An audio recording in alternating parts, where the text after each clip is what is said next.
Party 25 సంవత్సరాల రజతోత్సవ సభ రేపు బ్రహ్మాండంగా సాగనుంది. ప్రజలు స్వచ్ఛందంగా రానున్నారు తెలంగాణ రాష్ట్రం నుంచి. మేము ఎక్స్పెక్ట్ చేసిన దానికంటే కూడా డబుల్గా ఎక్కువగా సంఖ్య రానున్నారు. మేము ట్రాన్స్పోర్టేషన్ ఇంకా కావాలని ప్రజలు అడుగుతున్నప్పటికీ ఉన్న వనరులన్నీ సమకూర్చాం.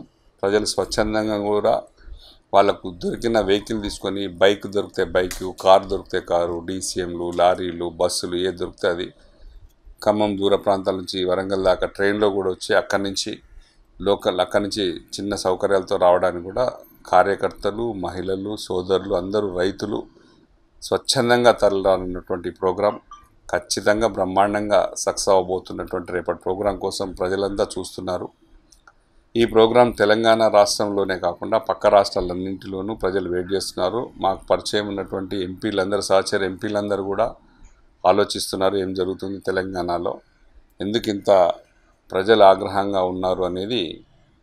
ఇతర దేశాల్లో ఉన్నటువంటి మా పార్టీ కార్యకర్తలు కానీ, బీఆర్ఎస్ పార్టీ అభిమానులు కానీ, విదేశాల్లో స్థిరపడినటువంటి ఈ రాష్ట్ర పౌరులు కూడా ఇంత తొందరగానే కాంగ్రెస్ పార్టీ ప్రభుత్వం ఫెయిల్యూర్ అయిపోయింది.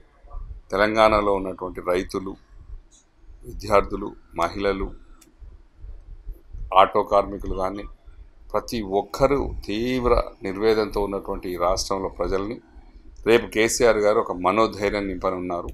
ఈ ప్రోగ్రాం ఖచ్చితంగా సక్సెస్ కాబోతుంది. అత్యద్భుతమైన ప్రోగ్రాంని ప్రజలంతా కూడా చూస్తున్నారు.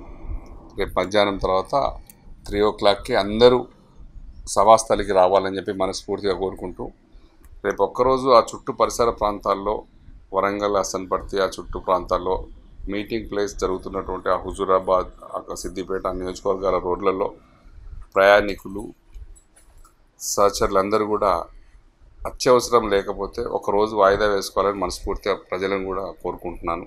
ట్రాఫిక్లో ఇబ్బందులు ఇరుక్కోవద్దని, వాళ్ళని కూడా మనం కష్టపెట్టవద్దు అనేది మా ఆలోచన కాబట్టి మేము రిక్వెస్ట్ చేయాలనుకుంటున్నాం. ప్రజలందరినీ కూడా సహకరించాలని మనం చేస్తాం. Thank you.